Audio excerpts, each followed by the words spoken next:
This is the 19th Calne Model Railway Show.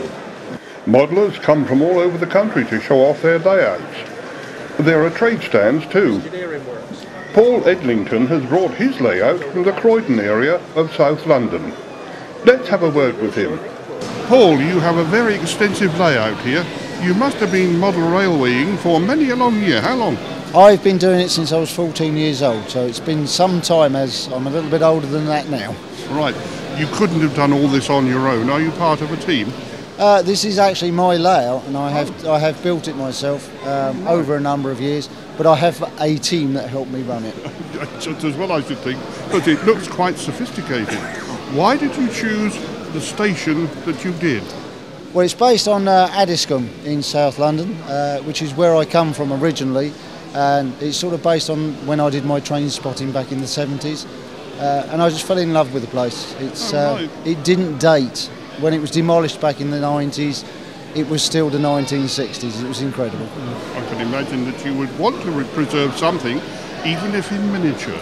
Now, can you tell me what sort of rolling stock and what sort of locomotives you're running? I try to keep it a Southern Region flavour. I run Southern Region Third Rail Electrics, the old slam doors, which people still love. I tend to stick to Southern Region locomotives like the 33s and the Class 73s. I have the occasional ones that I like the warships and the westerns. Right. Forgive me, but it looks 00 fine gauge track? No, it's actually EM. So I've converted it to... What does EM stand for? It's 18 millimetres. I see. I am a member of the EM Society, right. And I have taken all their information and used that and built Addiston South there. Good.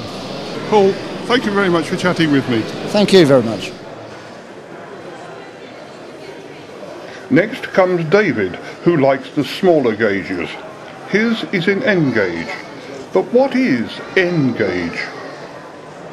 N gauge. N, yes. N, which is actually, the N is for 9 millimetres, which is right. the actual width between the two rails. Yep. Okay. The reason why it's small is because it's to do the same thing in 00 gauge. You would need enormous. Twice the space. Of course. It was based on a genuine American logging yard. And all I've done is basically to anglicise it a little bit. Yes. Because in the States they don't have run-round loops, so I've added a run-round loop, a couple of additional sidings for added interest, and there's only one more layout of this design in the UK. Right.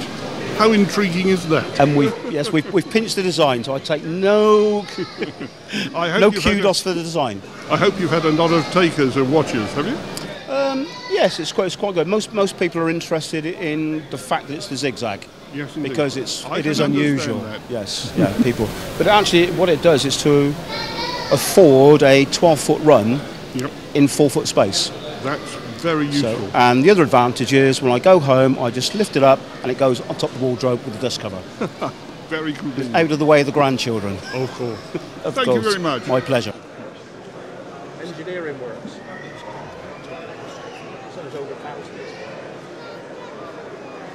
They're doing a real show in April. Well, it is for me, really. Right on the M4 between the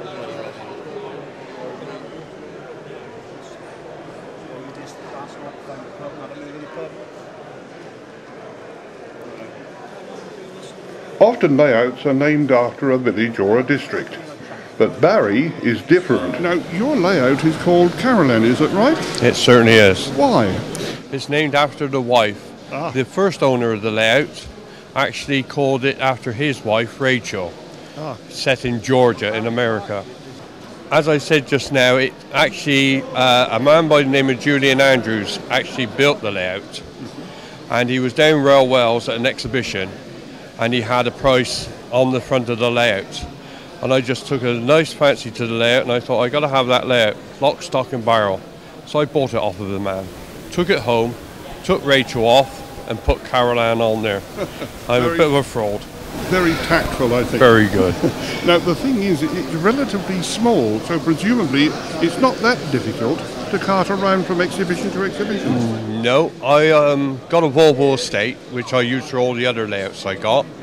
And you can bring two operators with me, and it just slides in the back of the wall, one side with stock and everything, and away we go. Very convenient. Oh, very. Yeah, we've had a lot of interest this weekend. Mm-hmm. Another show you can go to and people just won't buy it. This weekend we've had a lot of interest. I've been invited down to Basingstoke next year with it, so we get one invite out of it. Excellent. Yeah. Thank you very much. You're welcome.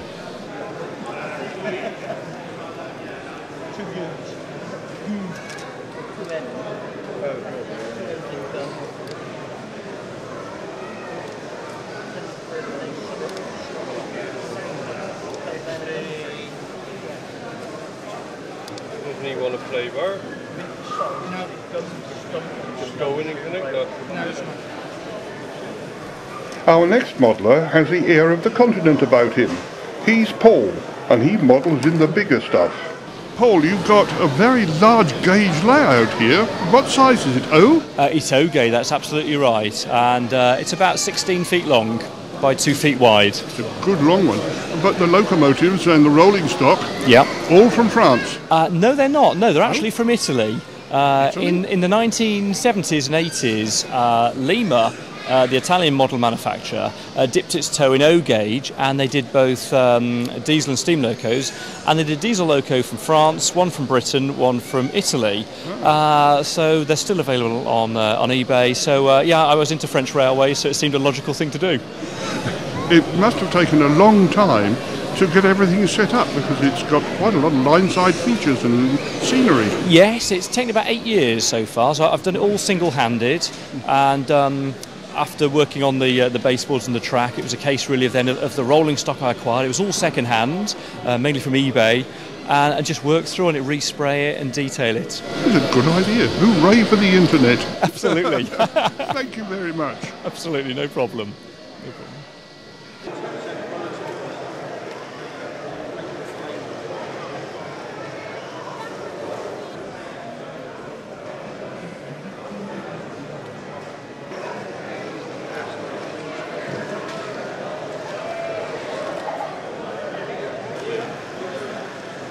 All clean and shiny at 9:30 in the morning, and progressively easier as the game goes on. Mammoth rail cleaning session. Next is a husband and wife team, Joyce and Dave Lear. Joyce operates a tram layout, and a very neat job it is too. It's a rather unusual layout of trams. How did you come to choose that? Well, we had a couple of trams, and the wife said to me one day, oh, we could do a little tram layout for me to operate. Oh, right. So, because she helps me with the railway one, so this is the result. Good. Is it based upon any particular part of the world? No, it's purely fictitious. It's just I had an idea in my mind, and this is what... But trams are so unusual. Well, can you still buy them ready to run? No. Most of the trams on the layout have had to put in motors in themselves. Oh, I see. Most of them are EEF trams, and there's a mixture of motors, Tenchodo, and EEF motors in them. It must take a little bit of trouble to keep the track clean and ready to run. Yes, it's not too bad. We have got a track rubber we use. So we put it on a stick because of all the wire and that, so it's easy to get into. That's an essential part of the exhibition. Well, that's right. Thanks very much for talking to me, Dave. It's a pleasure. Yes, glad you enjoyed it.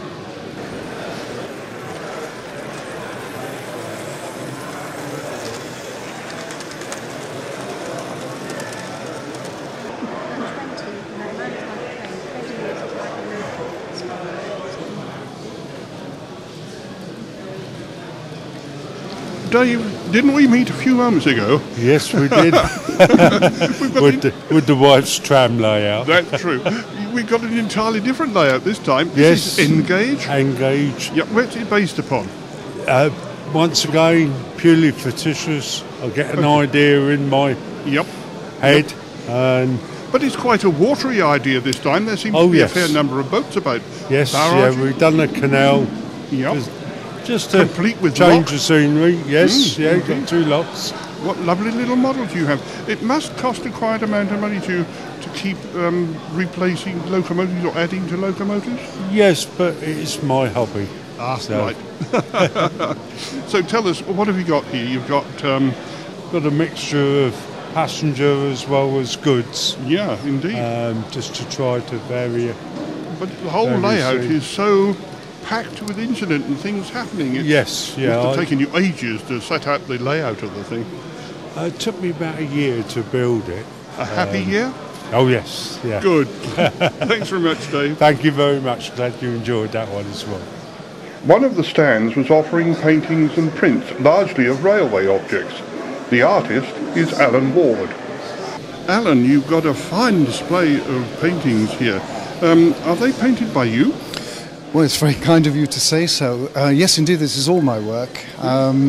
I've been a professional artist for 25 years now, so you can imagine how the collection's grown over the time, but there is still the interest in railways of all descriptions, and of course you can see the result of that on display here. Yes, indeed.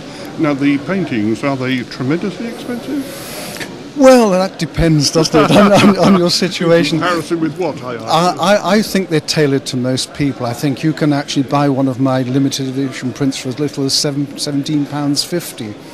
And it goes up, but you then get into the realms of the original paintings, and you'll probably start from around £225 up to several thousand. So, you know, it is tailored and geared, so most people can find something to their taste. But they're worth every penny as far as I can see, because the detail that you managed to get into them.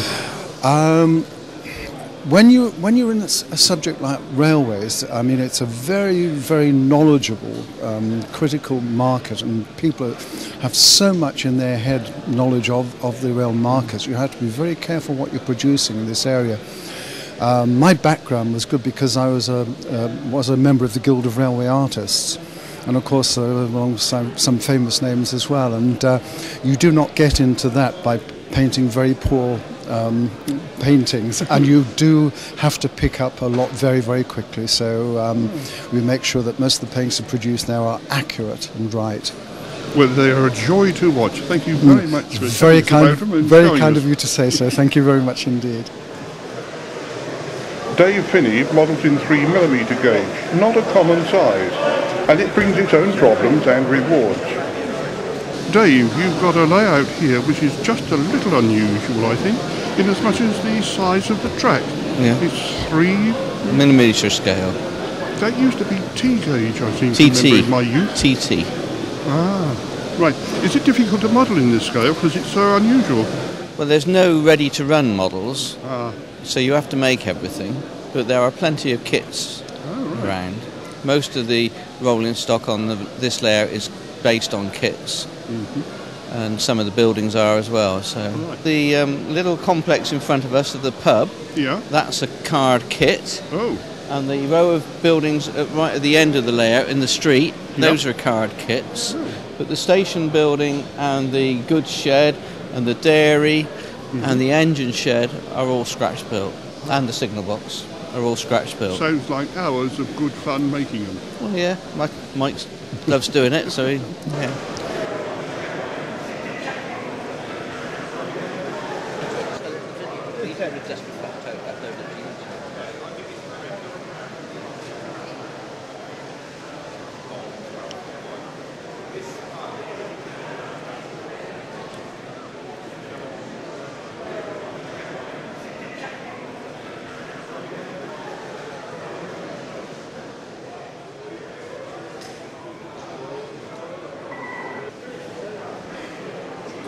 Modellers are often involved in research, and where better to look for information than in a book? Here's railway bookseller Bruce Smithings. Bruce, you've got a sizable selection of books on railways here. How on earth do you get all the books here? I mean, it's such a selection. I've got a big car. But where do you get them from? I get them from wholesalers, I get them from people who are disposing of collections, all kinds of places. Oh, right. I see. Is there any specific style of book that you think is most popular? For me, the sort of books that are popular at shows like this are Mainly books on locomotives, carriages and wagons, I would say. Plus, if there's any decent colour photograph books of the local area, that tends to go down well. Oh, right, good. And it's not just the books, is it? I see you've got magazines here too. Yes, magazine sales have tailed off quite markedly in the last 18 months. I wonder why that is. It's a recession. It's one of the first things that people cut out is magazines. No, I suppose it's... Unless there's an article in there that they're particularly looking for. Yeah. Well, anyway, you've got a very nice stand here, sir, and thank you very much for showing me off. Well, there's about half a ton of books here. So. All right, half a ton. Half a ton.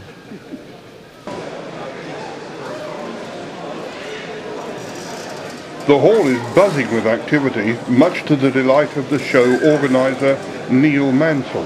He's the chairman of the Bentley Model Railway Group. Here we are once again at a stupendous layout of model railway trains and the like. Yep. How long has it been going on? We've been doing the Calne show now for about 19 years.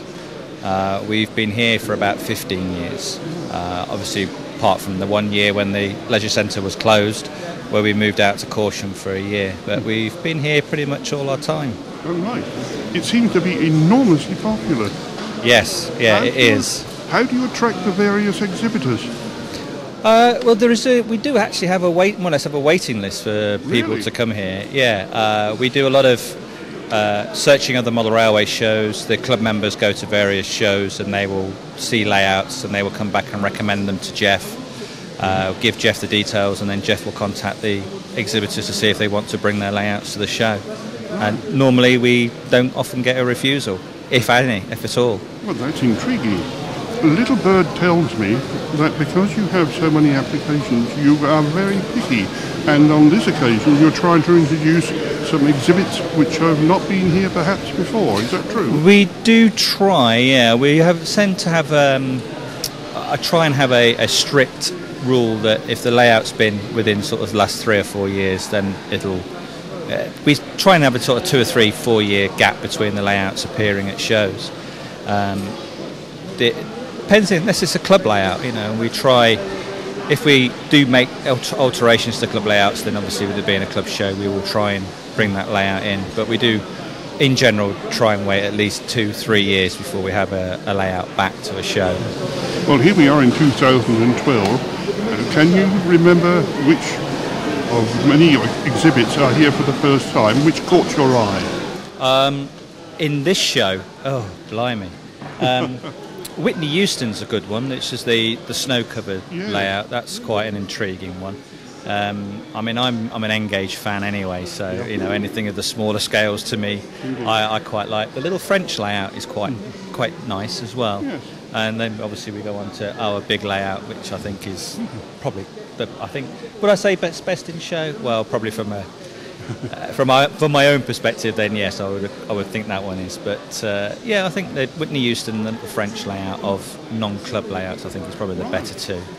Now I hear that things were very busy yesterday, and they're not exactly quiet today.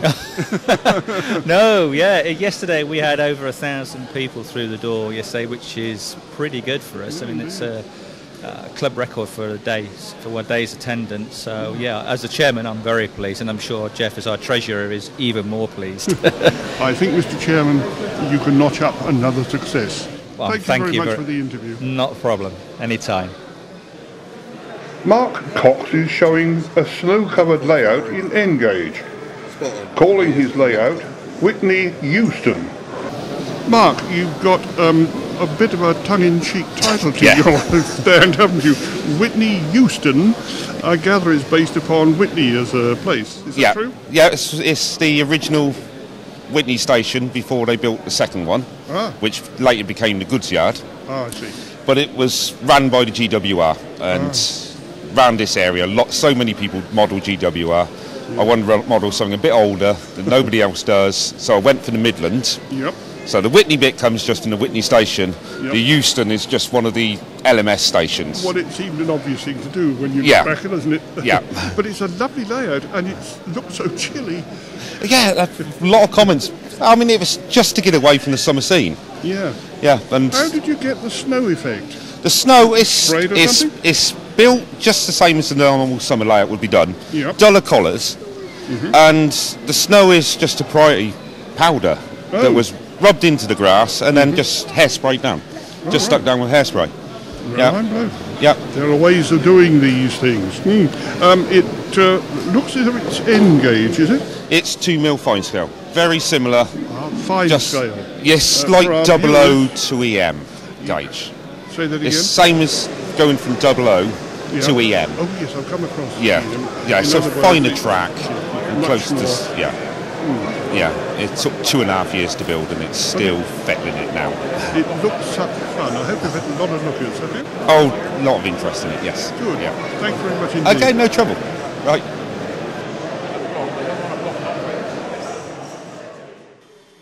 We're coming to the end of the second and final day of the show.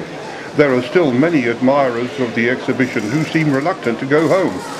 I'm sure that the organisers can enjoy a well-deserved sense of satisfaction at giving their visitors a great day out.